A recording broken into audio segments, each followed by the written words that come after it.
We have 11 amazing restaurants featuring a wide variety for every price range and appetite. South Point's Garden Buffet has something for everyone at unbeatable prices. Or, if hunger strikes in the middle of the night, join us at Coronado Cafe. The American menu offers breakfast, lunch, or dinner 24 hours a day, plus a Chinese kitchen for authentic Chinese dishes from 11 a.m. to 11 p.m. From steak and eggs to wonton soup, it's fast and friendly service 24/7. When you need a quick pick-me-up, you can find it at our state-of-the-art Starbucks just inside the main South Point entrance. Order ahead with the Starbucks app for easy mobile order pickups. Or enjoy your favorites in the relaxing dining area anytime, day or night. If you love Mexican food, Baja Miguel's has all of your south-of-the-border favorites. There are dozens of classics to choose from, like fajitas, ceviche, chimichangas, tacos, and more. And for spirit lovers, Baja's colorful non-smoking tequila bar is right outside.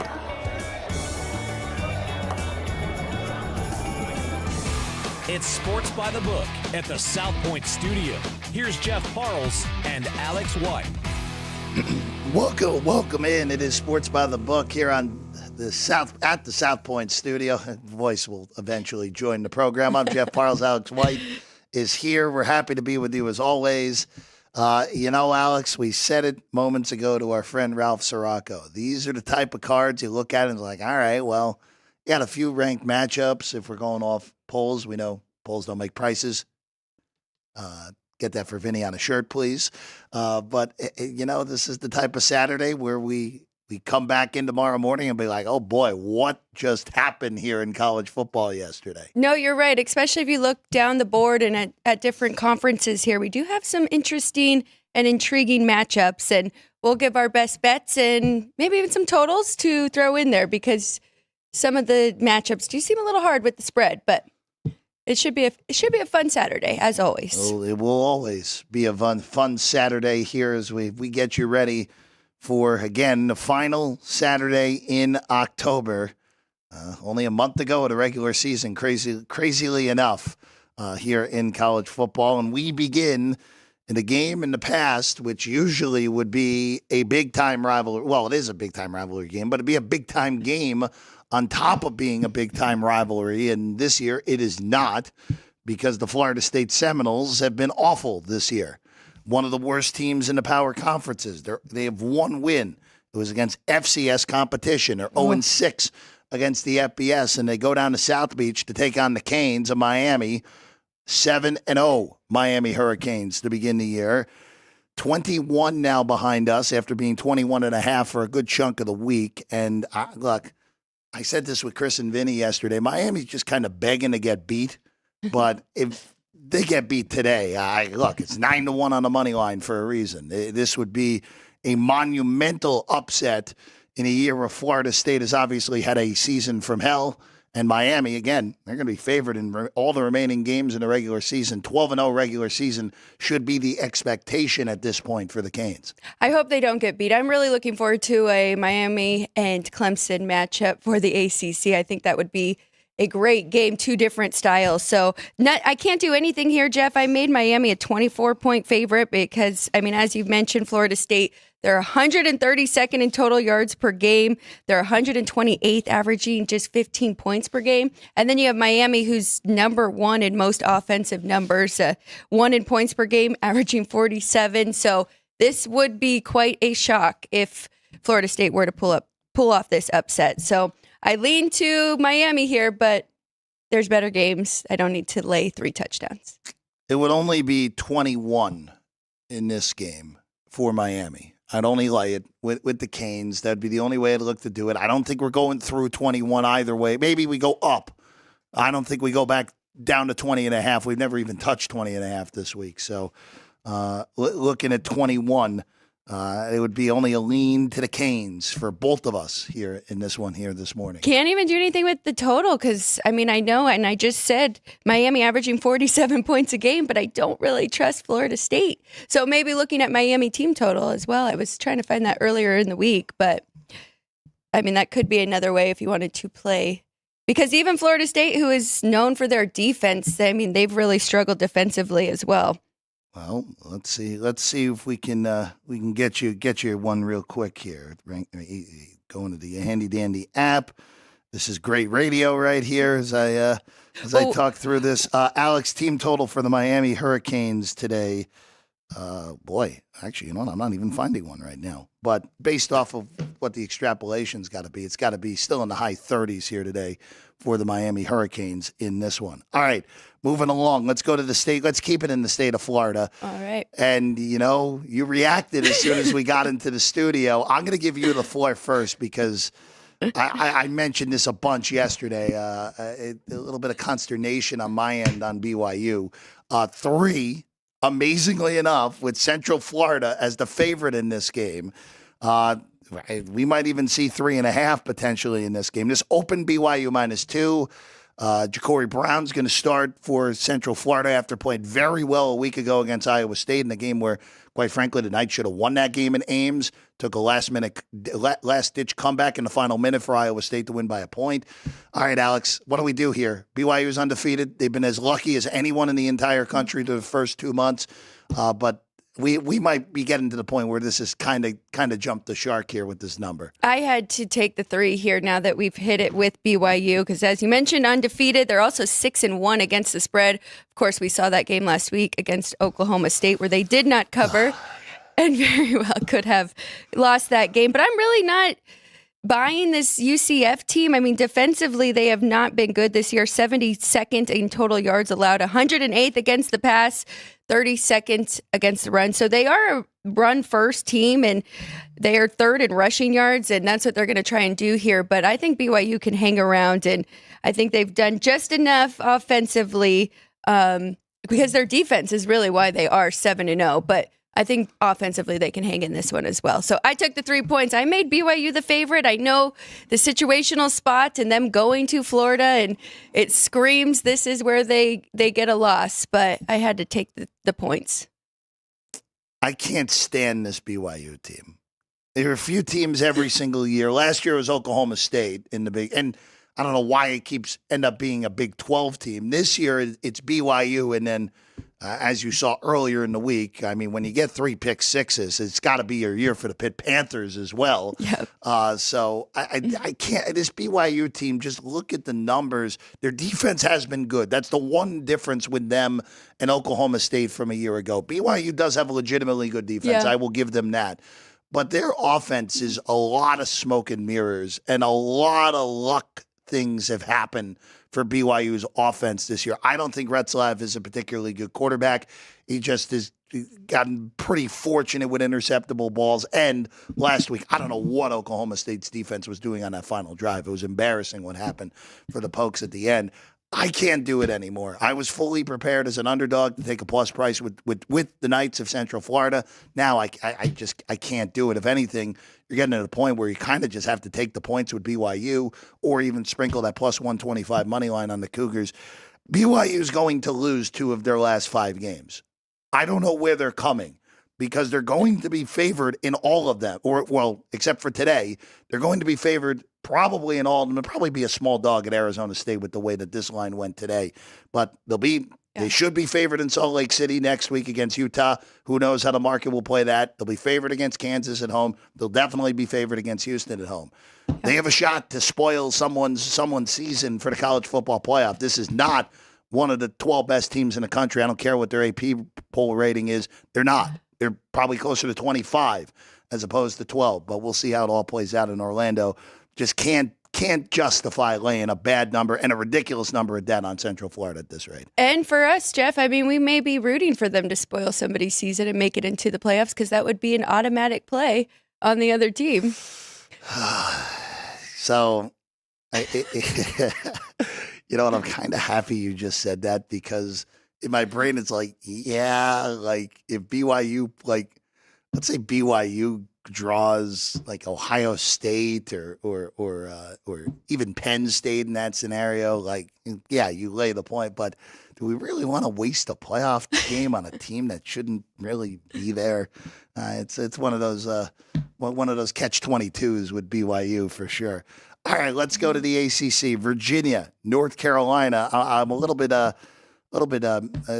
aggravated at myself here because this should have been a bet at 3 while it was there for a good chunk of this morning. It's not there anymore.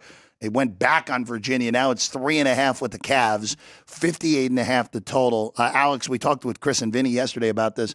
Open 6, one-way traffic the whole week on UNC, and finally now the buyback to 3.5 after it sat at 3 for about 2 hours here at the South Point. And I listened to you guys' show yesterday, and I heard Chris, and he didn't really want to say his number, but mine is the same. I made Virginia 8-point favorite here at home against North Carolina. I mean, it's just been such a tough season for the Tar Heels.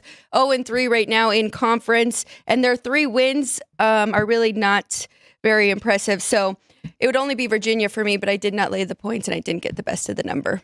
Yeah, I would only, even with missing the 3, I still think this is a Virginia cover. Now, I also kind of like this total over as well, but there are better games to choose from today. Yeah. This might not be a bad in-game scenario because North Carolina has been all over the map in this season.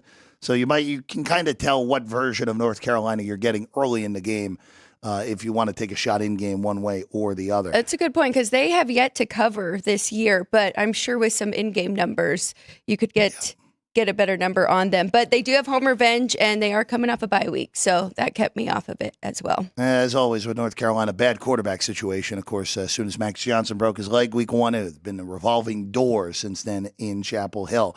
All right, let's go to Virginia Tech and Georgia Tech up next here, Alex. Look, this is a scenario where this line has not moved all week here at the South Point, but stuck on 10.5 with Va Tech laying it.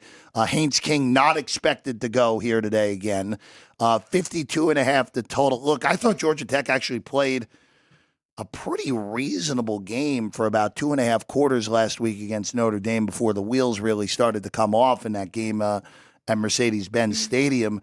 I just can't quite get there on taking the points with Pyron in there instead of King. If we somewhere were to get a shot on King, and then, obviously. But no, now with Pyron, this number's right. And I don't know what to do with Virginia Tech at this point. I think they're better than their record shows, but when you have a coach that's 0-11 in one-score games in his career, you kind of have to be a little bit careful when laying sort of lumber with this. I wish that we did have King playing here, but you're right. Pyron last week, 20 of 36, 269 yards, but had 2 interceptions. Maybe he'll be better in this second game. You are getting the better defense with Georgia Tech, ranked 44th in total yards allowed and 27th against the run. So I just could see Georgia Tech actually winning this game outright. I don't trust Virginia Tech. My number was right there, though, so no play for me in this one. Staying in the ACC, the darlings of Duke, who have just been, again, another one of those. I hate calling these team luck boxes, but they've it's what Duke has been for the majority of this year. They're 6-1. Manny Diaz has done an amazing job getting them bowl eligible in year 1 for him. But, I mean, just look at the way it's gone for them this year. The ridiculous win in overtime against Northwestern. Fortunate to beat the UConn Huskies in week 3. In a 20-point hole against North Carolina, come out of it and win that game. Last week against Florida State, if you look at the box score, and again, we're talking about a bad Florida State team. Florida State totally outplayed them, but Duke won the turnover battle 3-0, obviously. -3 for the Seminoles. Just found a way to lose. SMU, since that week 2 disaster, which does not look quite as bad, obviously, with BYU's success, SMU's offense has been as good as anyone in that conference. And yes, it's a road game. Yes, it's weird travel, and you're going to get this in the ACC moving forward. There's some 11s in the market now on this. I would wait and see how low it goes and then lay it with SMU. I think this is the day where the clock completely strikes midnight for Duke, and SMU a legitimate chance, if either Clemson or Miami falters, to get to the ACC title game at this point. You make great points, and SMU is definitely the better team. That is why they are the favorite here on the road. And Kevin Jennings, quarterback, has been outstanding for them. 9.1 yards per pass, 9 touchdowns, and just two interceptions, and he also is a dual threat quarterback. He's been very good for the Mustangs. It's a play on the number for me, though, and Duke's defense has been really good. So defensively, I'm hoping that they can hang around in this one. But they're 22nd right now in total yards allowed and 6 against the pass. So I just need Murphy to not make any mistakes here and defensively have Duke hang around. So I took the 11.5 points here. This is a weird travel spot for SMU. They played in Palo Alto last week, and now they're going to the other coast playing in Durham. Again, you're going to get in the ACC and the Big Ten, you're going to get some weirdo spots like this now with the way that both of those conferences are nationwide. You will also get in the Big 12. BYU's kind of in that spot this week with going to Orlando. Right. But you will see these weird spots moving forward, at least travel-wise, where it's one coast one week, the other coast the other week, moving forward. With two-way action on this game here on the desk with SMU and Duke. Alex on the dog. I'm on the favorite in this one. All right, let's go to Lexington, Kentucky. Auburn travels to Kruger Field to take on the Wildcats. And look, Alex, the Auburn Tigers have just found ways to lose this year. They're 2-5. You look at their losses, obviously the game against Cal earlier in the year where Auburn was the better team in that game except for turnovers, a -5 turnover differential in that game. You lose by a touchdown. Then you go to that game against Arkansas, which was a laughable game by everyone. But you know what? When it was all said and done, 5 turnovers again for Auburn versus 2 for Arkansas, a 10-point loss in that one. The Oklahoma game at home, incomplete command, and then an inexplicable pick 6 thrown by Peyton Thorne to lose that game. They only turned it over once, but that turnover lost them the game, and Oklahoma played a clean game in that one. And then last week against Mizzou, in complete control of that game, up 17-3, going to the fourth quarter. Now, they actually won the turnover battle last week, but when they really could have put that game away, Auburn had first and goal at the 3, up by 14, and ended up with no points on that drive. And that's when the moment flipped, and Auburn melted in the fourth quarter. Kentucky, blasted by Florida last week, losing to Vanderbilt 2 weeks before that. This is just a hodgepodge of who's going to find a way to lose the game, even though Kentucky obviously has that tremendous win over Ole Miss. Cats are 1.5 at home, Alex. I laid the 1 point here with Kentucky. What could go wrong, right? SEC favorite. But they're at home. They're the much better defense. They're 12th right now in total yards allowed. And I think that this is a game they have to have at home, playing an inferior defensive team and offensively. So this is a game I don't need Auburn's luck to turn around and them to start taking care of the football, because they are the better offensive team. Kentucky has really struggled. They're 113th in total yards. But again, defense wins games, and they play slow, 29.2 seconds per play. So they're going to try and run out the clock, control the tempo of this game. So Kentucky for me in this one.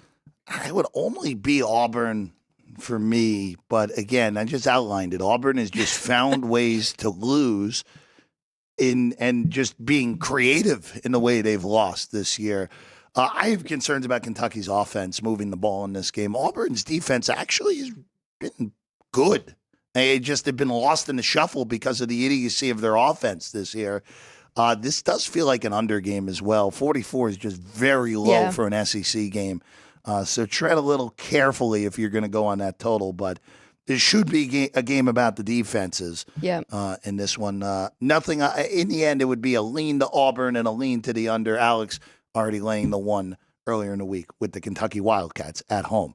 All right, let's go to the premium game of the noon Eastern, 9 a.m. Pacific window, and that is at the Meadowlands today. Notre Dame, Navy.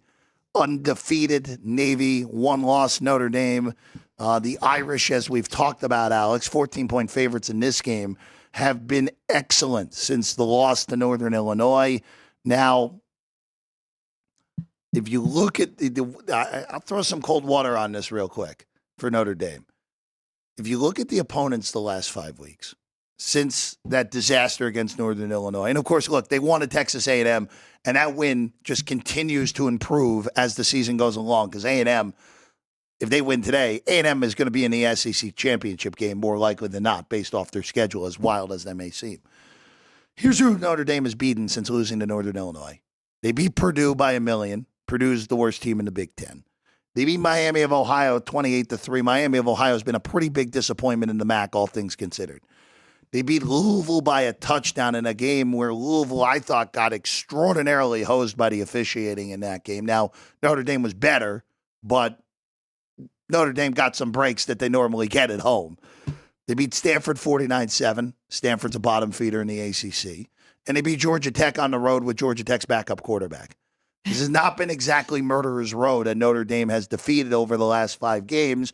And for Navy, look, there's always the question, Alex, when the service academies go up against the high-end teams, do they just get overwhelmed by the talent on the other side?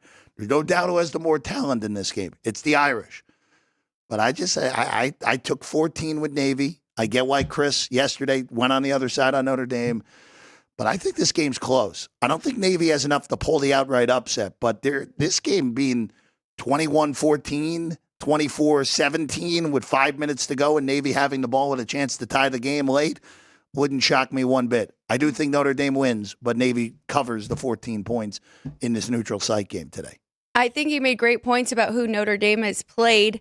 But on the flip side, you can say the same about Navy, and 100%. their biggest win is against Memphis, and then they've big wins over UAB, Air Force, who this is the worst Air Force team we've seen in a while, and Charlotte. So that's the tough part to try and gauge this. I made it right there at 15, and I've really increased Navy throughout the course of this year. But I played the under, and I don't love it here at 50.5. I jumped in early and took 52.5, but I think defensively, Notre Dame will definitely be able to slow Navy down more than we have seen in the past because they have been all overs for this Navy team. But so nothing for me on the side. I can't hate that play at all, taking the points here and for them to keep it close. And you the point that resonates the most for me is you're 100% right. If you look at Navy's opponents this year, FCS Bucknell, Temple, who's terrible.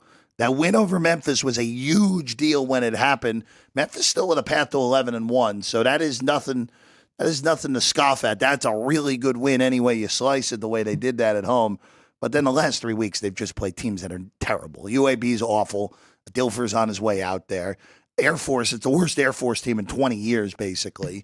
And Charlotte is a team that still has no defense. Yeah. So, I think there are plenty of questions to be asked about both of these teams' opponents the last 5 weeks or so, for sure. And we're going to learn a lot about Navy, too. And I will say this, just because Notre Dame plays Army in 3 weeks. This Navy team's offense is a lot, and it's weird to say about a service academy, they're a lot more pass-heavy than you're normally going to see with a service academy. Now, when I mean pass-heavy, they're still running the ball on more than 60% of their plays. Yep. But once you start getting around that 30 percentile for a passing attack for a service academy, Horvath is capable of beating you through the air. So that is something to look at. I think Notre Dame matches up way better with Army than they do with Navy because of Horvath. So that's something to keep in mind in a few weeks from now at Yankee Stadium. All right, moving along here. Let's go to the battle of the state of Michigan. Michigan State, Michigan at the Big House here tonight. Alex, it's down to 4. It's even 3.5 in some spots.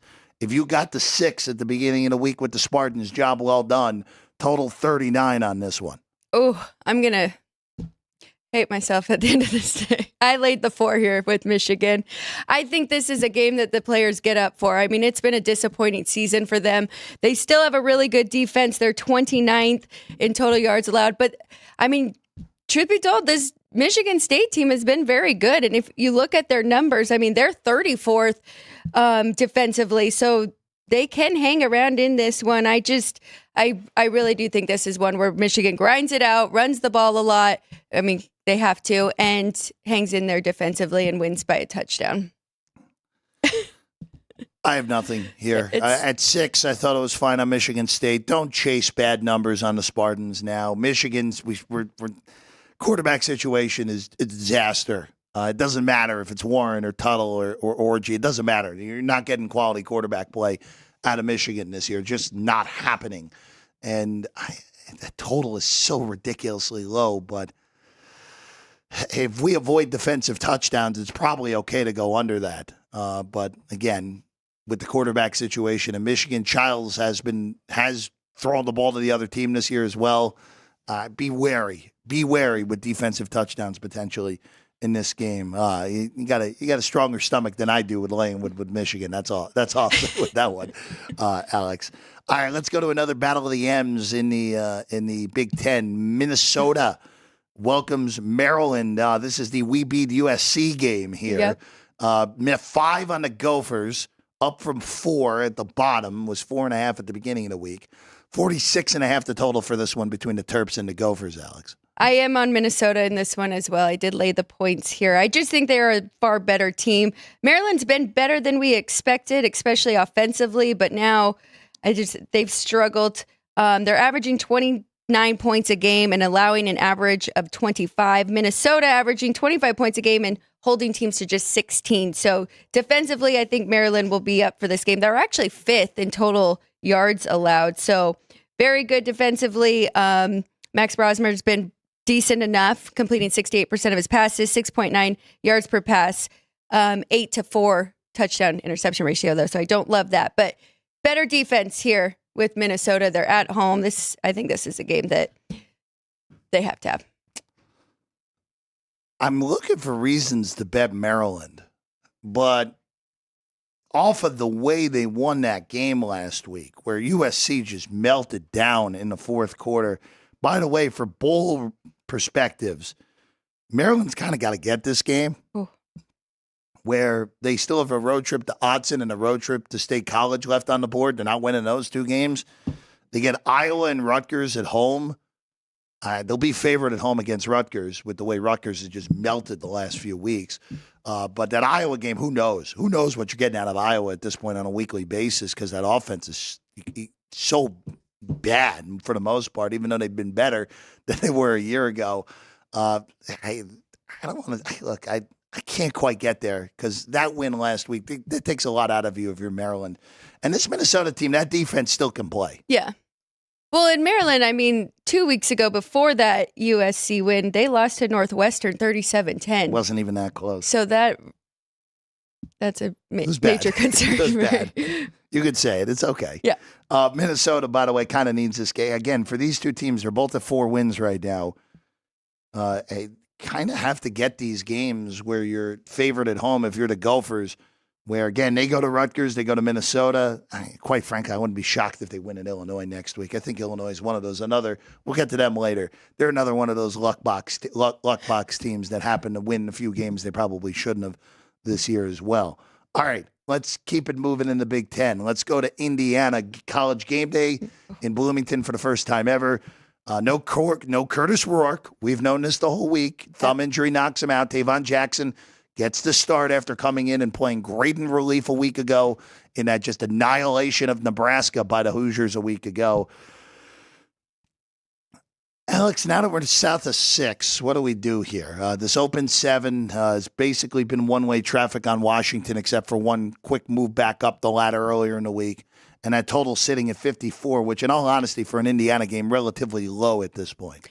I lean to Washington here, and even at that bad number, but I would probably just take them to win outright. Like you said, game day being there. I mean, all these players are definitely going to be ready for this one. If you look at the strength of schedule, too, and I know we've kind of been fading Washington and Washington State. They've kind of been lucky, but really, they're playing around the 48th toughest schedule compared to Indiana, who's the 116th. So I know it's been a great story. I know they're undefeated, but without their starting quarterback, I just don't know what to expect here. I didn't do anything. It's just a lean here with the dog.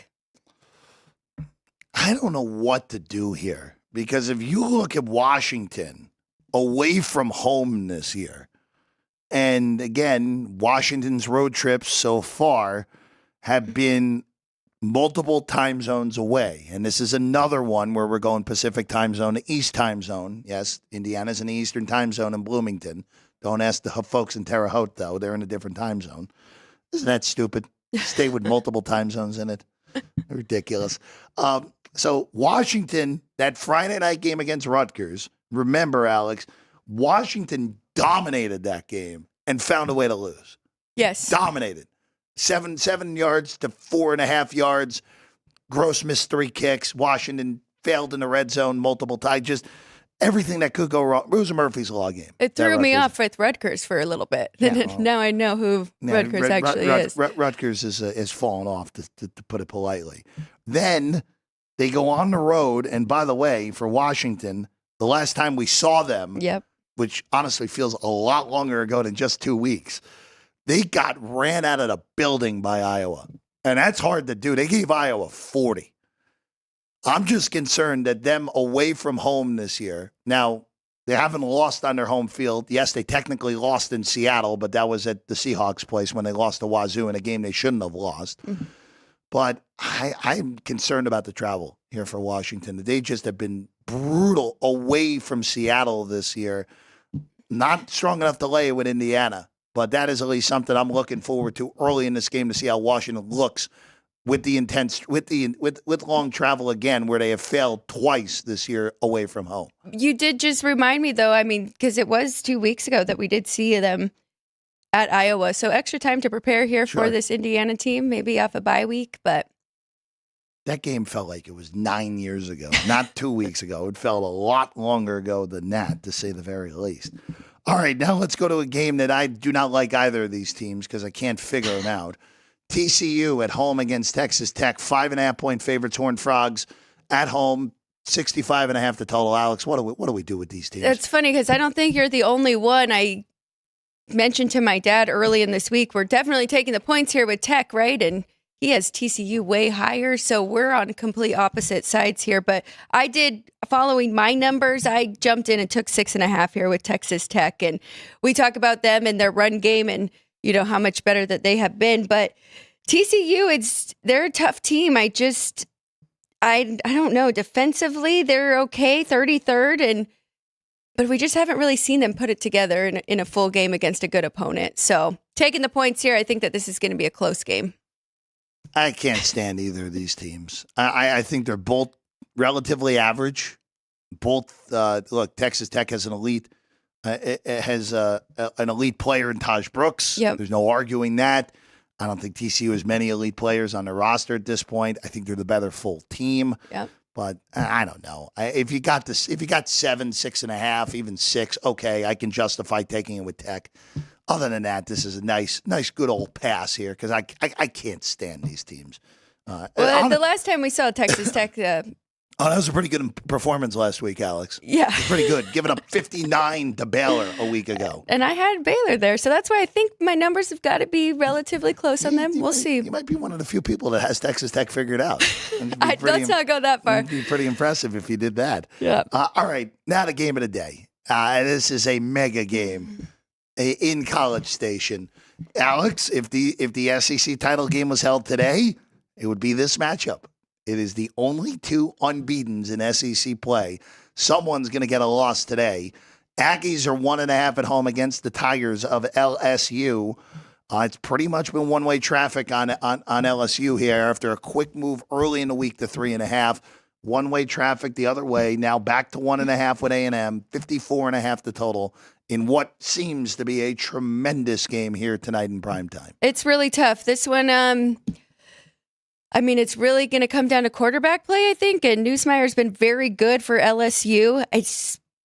I guess I shouldn't say that because I like A&M because of the defense, and they are the better defense in this game. But I do think LSU has the better quarterback with Nussmeier. I just think defensively they can slow him down. On the flip side, Wegman had a bad game last week against Mississippi State, had 2 interceptions. I think it was kind of a look ahead. They just weren't focused, thinking Mississippi State was going to be a very easy opponent and they could look ahead to this LSU game. But if we go back to that Missouri game, that was an unbelievable game from Connor Wegman where he completed 82% of his passes, 12.5 yards per pass. So I think they'll be up and ready for this game here at home. Got to give them the home field advantage. So I like A&M in this one. All Earlier in the week, I thought LSU was an absolute take at 3. Now it's a little bit complicated. Brian Kelly has been awful on the road. He's on the road in games between two top 25 teams with Kelly, obviously Notre Dame as well. Cincinnati even goes back to that time there, and LSU 2-17 outright. So he has really struggled in these sort of spots in these pure big time road games. With that said, I like LSU. I just for me, LSU taught me a lot about them 2 weeks ago against Ole Miss, because that game, if you just go box score diving until the last drive of regulation, Ole Miss was better in the box score. Yes. And then that box score evened out where it's essentially a coin flip based off of what the final box score was, which gives you an overtime game that was a 3-point game. Coin flip. Perfect. Yeah. The better quarterback is in purple, gold, and white. And when it's all said and done here, I think that's the difference in this game. You're going with the A&M defense. I'm going with the better quarterback. I think Aaron Nussmeier, who, again, in that game against Ole Miss, I did not think played particularly well until he had to. Horrible environment for a road team, obviously, in prime time in College Station. Notre Dame already went there and won in this circumstance already. The LSU is better than Notre Dame talent-wise. Ooh. So I like the Bayou Bengals to get this thing done, win this outright, and control their path to the SEC title game. And because of that, control their path to the college football playoff when it's all said and done, Alex. I don't hate it at all. I mean, right now, not to throw us both under the bus, but I had Texas last week. You had Bama last week. Like right now, laying points with any SEC team is not worked out, right? It's just been so leveled out throughout this conference. So much talent. So taking points, cannot hate it. It's okay. We both won on those games because I had Georgia and you at Tennessee actually bet. So yes. we both won on those games. So yes. It was okay. We still split it down the middle when it was all said and done, Alex. So yes, we did. Good all right. Point. Let's keep it moving. Let's go to a game that the Utah Utes. I'll be honest with you. I kind of hope Cam Rising moves on from the program after this year. This is 2 straight years where Utah's season has gone in the toilet because of the reliance on Cam Rising. Isaac Wilson's just not ready to play yet at this sort of level. And he's an 18-year-old kid, not supposed to be ready to play at this point, at this level.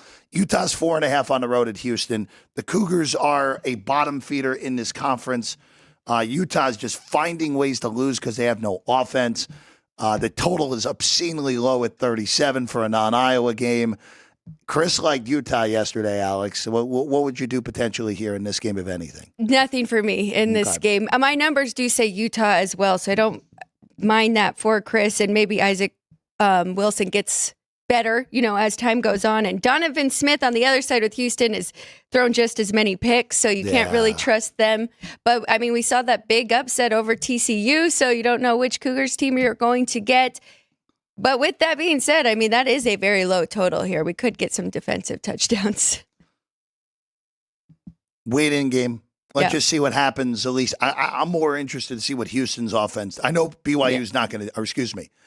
Sorry, a little slip there. I know Utah's offense is not going to do much in this game. They're just what they are at this point. And yeah, you're right. See how Houston looks, because that's been the most disappointing thing, right? Utah's defense hasn't been the same, and that's what kept them in games last year, even without Cam Rising. They were pretty good last week. I mean, they only gave up 13 points. That's true. So I want to see do as much as they can, I want to see what Houston is, if they're capable of doing anything in this game. If they are, it probably is worth a sprinkle on the money line in game on Houston if they're able to do anything on the offensive side of the ball in that game. All right, let's go to Ole Miss hosting Oklahoma. Sooners nightmare on offense. Jackson Arnold's going to get the start again after getting benched, now burning his red shirt to play again for Oklahoma. Kid really wants to be the quarterback of the Sooners moving forward. Can't really blame him at this point. 19 on this game now. How about that? By the way, biggest conference underdog Oklahoma has been since pre-Bob Stoops, when John Cooper was there in the late 90s. It's been a while since they've been this big of an underdog in conference. 49.5 your total. Alex, if you want to bet the Oklahoma team total under against these high-end defenses moving forward, As long as you're not starting the game sub 14, I have no problem doing that moving forward. Just they have no offense.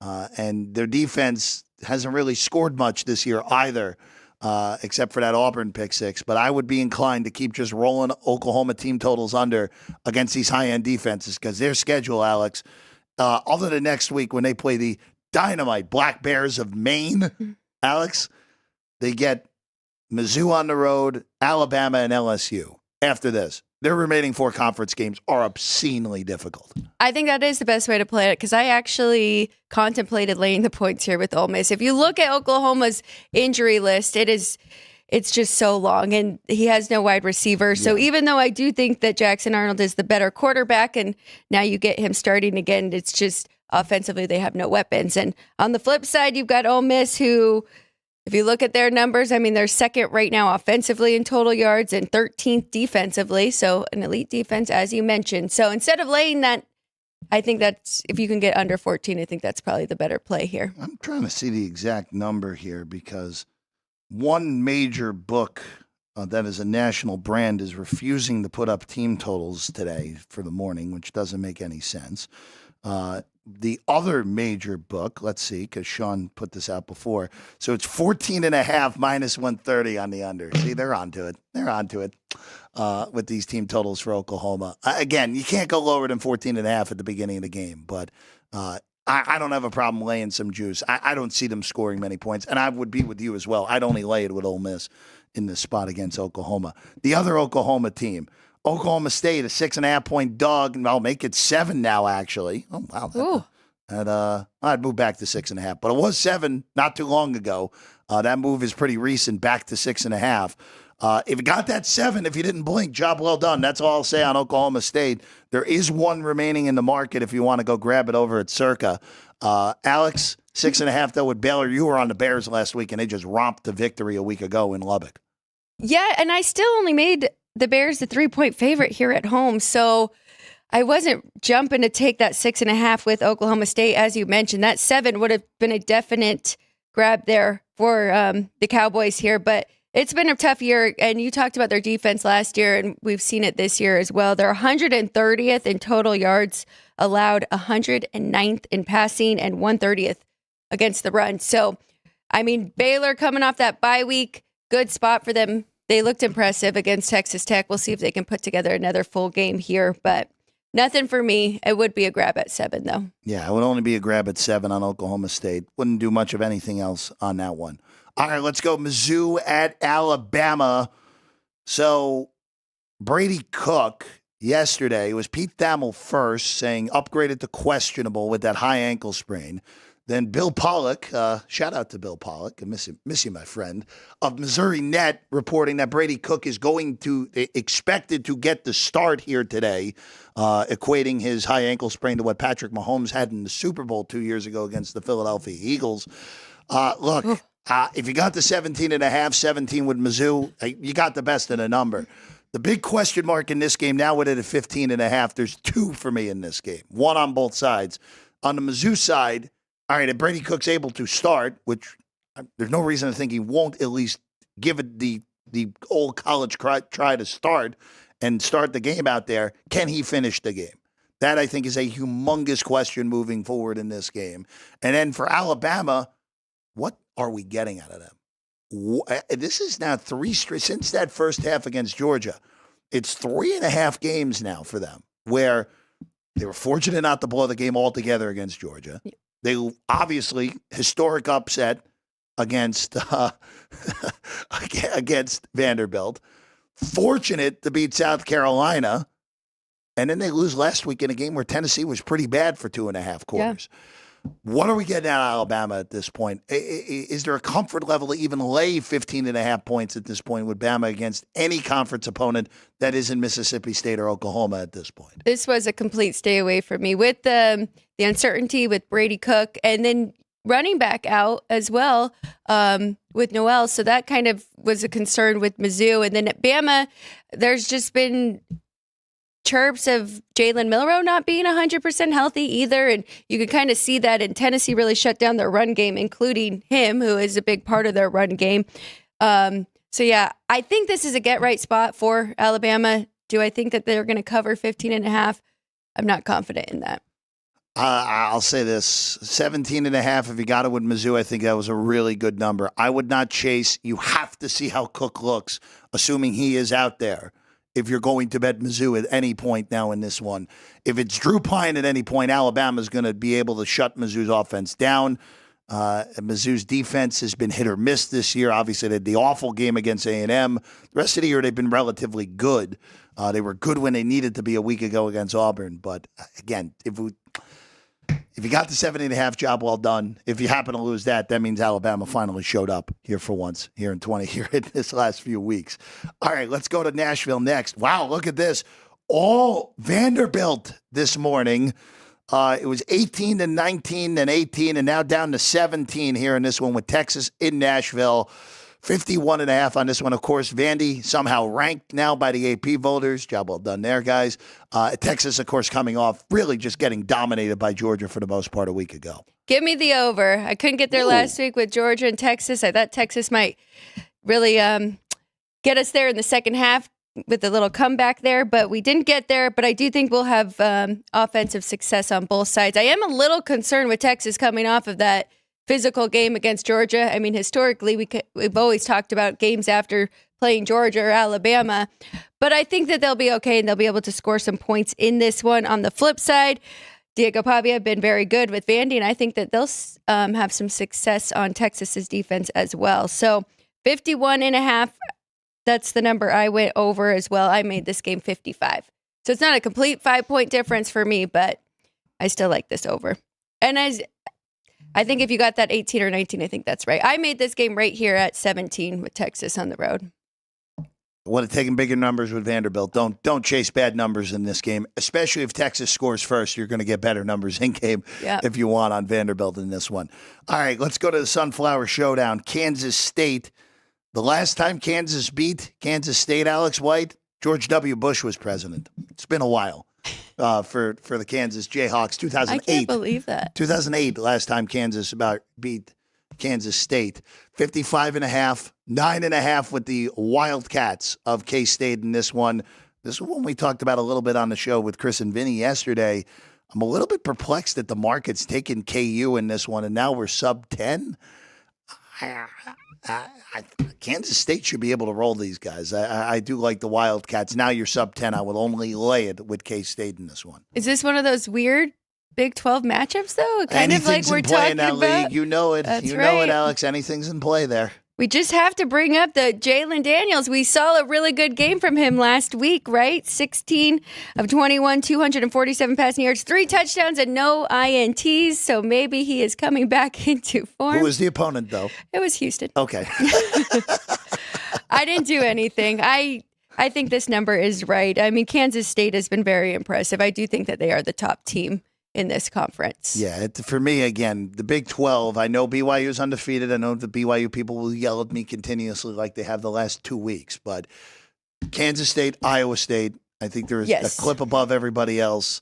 And Farmageddon, the final week of the season, which, by the way, on the $25,000 guaranteed college rivalry jackpot parlay card. There you go, Vinny.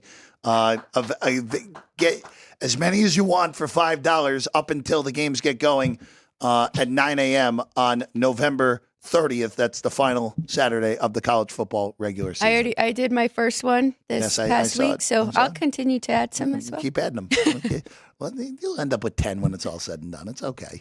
But K-State, 9.5 against Kansas, the play for me on that one. All right, one more before we bring Vinny in. Arkansas and Mississippi State, quick hitter here. 7.5 on the Bulldogs at home. There's some 8 now on this one with Arkansas favored on the road. Mississippi State's the worst team in the SEC. They're 1-6. But they have been competitive the last few weeks. Easy cover last week against A&M when it was all said and done. Very easy cover against Georgia 2 games ago.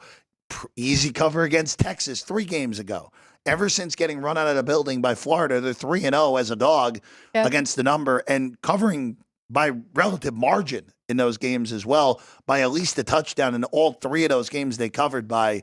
Are you riding the train one more time, or is this the time where it slows down and Arkansas covers on the road? Ooh, I don't know. I think this number is just right here, but I don't really trust Taylon Green for Arkansas. I mean, he has thrown as many passing touchdowns as he has interceptions, and he can run the ball as well. He has 4 rushing touchdowns, but it's tough. I would lean to taking the points, even though I made this number right here.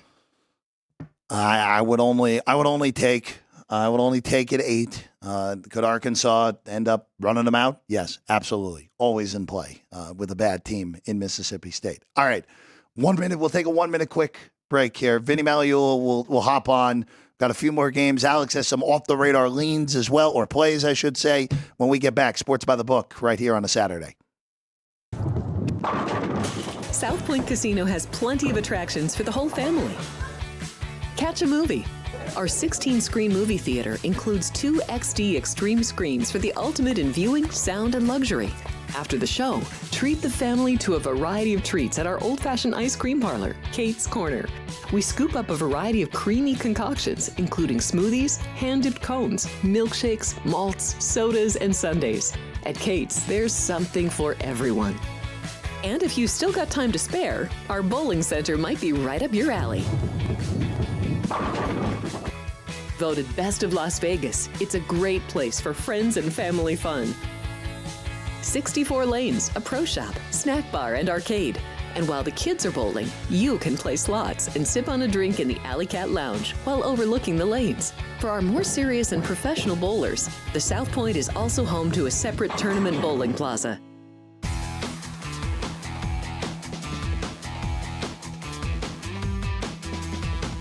Welcome back in Sports by the Book, South Point Studio. Jeff Parles, Alex White, Vinny Magliulo's here. Before we bring Vinny in here, Alex, 3 off-the-radar plays that Alex White has for everyone here today. So I do like an over here with UTSA and Tulsa. It's 54 now. I went over 53.5. I think that's still good. I made this game 60. Both teams play really fast, especially San Antonio averaged they're the 13th quickest, 24.1 seconds per play. Neither of these teams have very good defense. Defensively, they're allowing 34 points per game. That's 115th, and Tulsa's giving up 36. And they also play fast, 45th quickest tempo. So that's an over for me. And then I also like SDSU getting 15 points at home against Washington State. They have been more competitive in their games. And I like Colorado State -4 at New Mexico. New Mexico is one of the worst defenses in the country. I believe they are 130th in total yards allowed. So we are taking the Rams there on the road, -4. We bring Vinny Magliulo in. Vinny, just stop playing with the wires. I'm not playing with them. This Sirocco's got more wires than the FBI. Yeah, we got wires. We got a gavel. It's not a good day for Vinny. Gavel, there. too. It is a good day. He said it was a good day for the bettors yesterday. Last night. Yesterday. What a rally. So yesterday, real quick, That's okay. Vinny, of course, favorite covers in the game here. Boise State covers. Game fell 5. Game falls 5. Somehow falls 5. Under also gets there, Right. Surprisingly enough. Louisville last night gets in a big hole, comes out of it, doesn't cover though, winning by 4 against Boston College. Game goes over, by the way.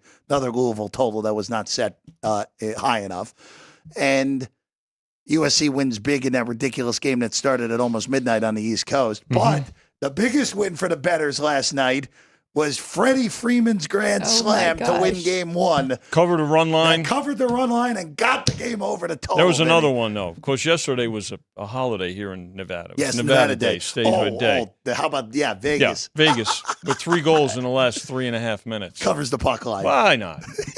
There we go. Over was there in the first I period. hope everybody enjoyed the evening. So everyone will be back today. They're responding, not accordingly. They'll be back, exactly. Good Alex stuff. is all over Good the for foot. them. Pay everybody. All right, Vinny, we got 6 games to get to here. But before we get to those, just quickly on the A&M LSU game, continues to trend to the underdog Tigers in that one against the Aggies. Yeah, well, I think, when you look at it, LSU, both these teams, you could call it an elimination game in terms of the playoff, right, with both teams with a loss. But right now, 1.5. We last Monday opened 3, very first move to the favorite at 3.5. But ever since then, you mentioned it and you called it, Jeff. It's down to A&M 1.5 here. So great game. Definitely, I'd say the game of the day, really, when it comes to betting interest. Folks, everybody's going to be involved in this one. And the total on the game, pretty steady, 54.5. Not a whole lot of movement there. A little trend to the over. I'm not real surprised about that, particularly with LSU games. So good game. Folks are responding to it, and a great game for us to book. It's definitely the highlight of the day. All right, let's go to a late night game, and then we'll hit that one game that's going at 9 a.m. On that. Let's start with the 7:15 Pacific game. Colorado hosting Cincinnati. Vinny, we talked about this yesterday. There's been one-way traffic on the Buffs in this game from 5 to 7, 57 the total. And look, Colorado, they were overrated, then they got really underrated, and now the market is fully back on Colorado. And you know what? Quite frankly, in this game, correctly so. Yeah, I mean, when you look at it, and I think the update right now is we finally found some buyback here with Cincinnati. It looks like it's 6.5. Is that what you should say? You guys have it? I still have 7. I still have 7 on my I think there's some 6.5s out there. Yeah, there are some 6.5s. So not real surprising, right? A key number there where it'll probably toggle back and forth. But it's been mostly Colorado during the course of the week. Look, the skill position players favor them, and they've got the strength there as good as anybody in the country. The question is, along both lines, offensive and defensive line, if they can, contain. But you know what? Sneaky good in terms of where they sit right now in the conference, and no reason to think that they're not going to be backed on a pretty regular basis. Definitely here today for sure. We're going to need Cincinnati in this game. There's certainly more Colorado action. Remember with the money line and parlays and teasers. So Buff's getting the majority of the play here, even if there is some buyback at 7. I did jump in early. I laid the 5 here with Colorado. You mentioned it, skill position players, and now Hunter back should be healthier than we saw last week. So this is a game at home. Now they are starting to get a lot of attention again. I think Deion Sanders will have his team ready for this one. Cincinnati's been very good offensively, and they can hang around in some games. It's their defense that worries me. They are 100th in total yards allowed, which is worse than Colorado's, and their defense was our concern all year, but they've played very good. I'm just going to throw this out there. I don't have a play at this number because I think it's gotten a little out of control. But Colorado should be favored in every game remaining on their schedule. When you look at their schedule, Jeff, they should be favored in every single game. And if Colorado goes 10-2 and 8-1 in Big 12 play, that is an incredible turnaround after what we saw after the quick start last year and then just a melt by the end of the year by Colorado. I know there were injuries. I know that Shedeur was banged up. Hal Hunter was banged up by the end of the year. But quite a turnaround for Deion in year 2. Yeah. If Colorado is able to run the table. I don't know if they will, but they are going to be favored in every remaining game. At least they should be the rest of the way. Well, there was so much more media attention a year ago as well, still a lot I think. Of media attention there right is, now. but not as much to where it's a distraction either. And they are better than they were a year ago. Yeah. All right, let's hit this game that's going at 9 a.m. real quick. It's a little further down on the card, but Ohio State is a big favorite at home against Nebraska here right at the top of the hour. Vinny, it's down to 25 now. Down to 25, Down to 25. Again, Nebraska last week was just everything that could go wrong, went wrong. And for the Huskers, look, you just have to worry about a little bit of the psyche of your young quarterback who really took it on the chin a week ago in Dylan Raiola. Now your reward for getting your behind whipped in Bloomington is going to the shoe to take on, again, I know they're 4 in the AP poll, but all of us on this desk have Ohio State in our top 3 right now in our power rankings. Yeah, I mean, when you look at this is a huge test for Nebraska, right, to rebound, to respond. I mean, first of all, I think coaches certainly know. Everybody knows in this day and age, what the odds are, what the point spread is, and they're thinking, wow, because a week ago we were talking about how Indiana was going to face their toughest test, their toughest defense. Not so fast, and that did not happen. So Ohio State very steady, methodical, businesslike approach here. If Nebraska can run the ball, because they don't want to get in a shootout with this team. Let's face it, that's not going to work out for them. But it's a big response. Hopefully, a big response by the team. Rule is trying to just get their psyche back. I think at this point. I think the number's just right there at 25, which seems kind of crazy. Seems like you would want to take those points with Nebraska and what we saw early on, but. Yeah, they took 26. Yeah. So, which I mean, that's a 25 and a 48.5. There you go. That kind of tells you where this game. So is if you at. like the favorite, then you like the over, Yeah, right? Exactly. All right, real quick. I don't have any plays on this game, but I just want to mention it because of injury-wise. West Virginia goes west to take on Arizona.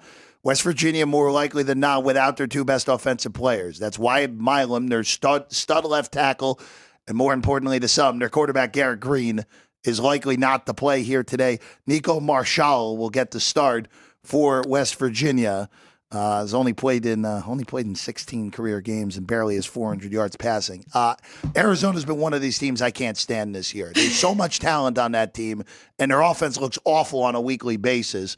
Look, some of it may be Fafita regressing to the mean for an undersized quarterback, but I think a lot of this has to do with the fact that Brennan has just not done a good enough job with this team.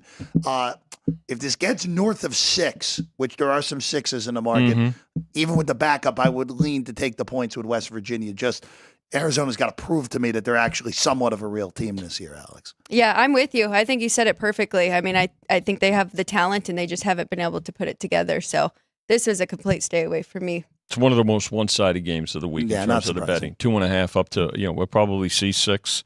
This game is an afternoon game, 4:00 Pacific. So there'll be carryover to it, and I think continued support by the public for the Cats here. Let's go to the Big Ten. Penn State goes to Madison to take on all of a sudden a red-hot Wisconsin team. Vinny, we talked about it yesterday. Two-way action has caused this line to stay put, and this line has stayed put. Thank you. 6.5. Finally found a two-way action. 6.5 on Penn State, 47.5 the total. Neither of those numbers have moved all week long, Vinny. Well, listen. Every now and then we get the darts in the right section of the board. But seriously, you mentioned it. Wisconsin playing better, and again, still a program. Let's remember a program being built. New coach last year, still the second year. Let's see how things progress. And they have played more consistent. And so Penn State in a position to get to the playoff, right? This is a team that's certainly going to benefit by the expanded format and being in one of the conferences that's going to get one of the most considerations, right? You've got Big SEC, 10 SEC are both going to get 4. Well, 4 at least 3. I 3 would say. Each for sure. I think it depends on what happens. Certainly in the Big 12 the rest of the way, and but this one here, good two-way action at the number. Happy to see it. A good game. Another one, 4:30. A good game that's going to get a lot of attention. I was really hoping to get that 7 here with the Badgers, but I jumped in at the 6.5. I made Penn State a 3.5 point favorite on the road. Tricky spot for them, right, Alex? It is a tricky spot, and they do have Ohio State up next. I made the case that Penn State hasn't seen a defense as good as Wisconsin's, and Bowling Green is the next best. But, I mean, on the flip side, I don't want to take away that Wisconsin, even though they've only allowed 16 total points in 12 quarters, they have played pretty weak opponents with Purdue and Rutgers and the Northwestern. So that does make it tough as well. But I think this could be a 3-point game here. Penn State win by 3. So grab the 6.5. I will be honest with you guys. I haven't had much of an opinion on this game this week. But as we've gotten closer, this kind of screams to me with Penn State, where you mentioned it, Penn State, well, honestly, Wisconsin, like you said, hasn't really been tested. Penn State's next game, who do they play next Saturday? Ohio State. Right. Yeah. In Happy Valley. If this gets to 7, it's a take on Wisconsin. And don't be shocked if Wisconsin wins the game outright. Don't be shocked. Listen, I'm obligated to say this as the house. You can lay a little extra juice and buy this up. No, I'm okay. I'm just I'll saying. wait. I just want to make sure I'll that you're. It's a public service announcement. Thank you, Vinny. Yeah. Maybe I'll tease it too and give you guys more money. Thank you. All right. Two quick hitters before we get out of here. Iowa's 15 against Northwestern with a total of 38. All of that nonsense checks out, right, Vinny? Well, 14 on the opener, the first hit on Northwestern, now up to 15. No real surprise here that Iowa's getting the betting attention here. The total, 38, you mentioned it, and it's held steady. That's no real shock here that we got an Iowa total that's under 40. You said I had a better stomach for laying with Michigan. I didn't go that far, though. I did make Iowa 17-point favorite, but I did not jump in or lay the points here. I was on Northwestern last week against Wisconsin. It was not a fun time. This would be another one. Again, look for the right team total and go under on Northwestern. I don't see them scoring more than 10 points today. So see if you can find the right number and potentially go under that. All right, last one. Polls don't make prices here, Vinny. That's right. Oregon is a huge favorite today. They are the number one team in the AP poll. Illinois is 20, and we get a 22-point line in this game now. I mentioned it yesterday. I laid 21.5 with the Ducks earlier in the week, hoping to get a 21. The way the market has played it, we ain't getting a 21 in this game. No, I don't think so. I think Illinois at this point, nice team, going to a bowl game. Right. A lot of travel in the last month, too, right? Look, back and forth.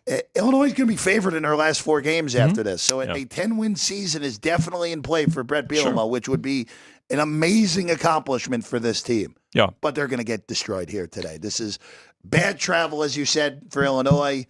Oregon back at home, actually on extra rest because they played on Friday night last week. Yep. This feels like the Ducks roll them and really put it on Illinois here. Yeah, I mean, it's a big number, 3 touchdowns, even though there was an early week slight dip taking it. But I could see more support. We're gonna need Illinois in this game to certainly cover this number. Nothing for me in this one. Yeah, the Oregon for me in the end, 21.5, 22. There's no difference between 22 and 21.5. So you could still go ahead and lay 22.5 if you want on the Ducks in that one. All right. That's what we got for you. Alex, Vinny, Sean, Drew Dog, thank you all as well as always. Alex White and I are back tomorrow, 9 a.m. No London game this week. I know that makes you happy. That's fine. I know that makes everybody's playing at least. I know that makes our friend Dwayne Colucci happy as well, that he doesn't have to get up at 4 in the morning. All the parlay cards are out as always. Alex has them in her hand. If they all want to stay in her hand, Sean does a great job fanning them out. He actually put one too many in there today. There's never too many. That's for him to fill out that's after for the Sean show. when it's all said and done. We're back tomorrow at 9 a.m. Good luck on all your plays out there, everyone. We'll see you again tomorrow, 9, Sports by the Book here at the South Point Studio.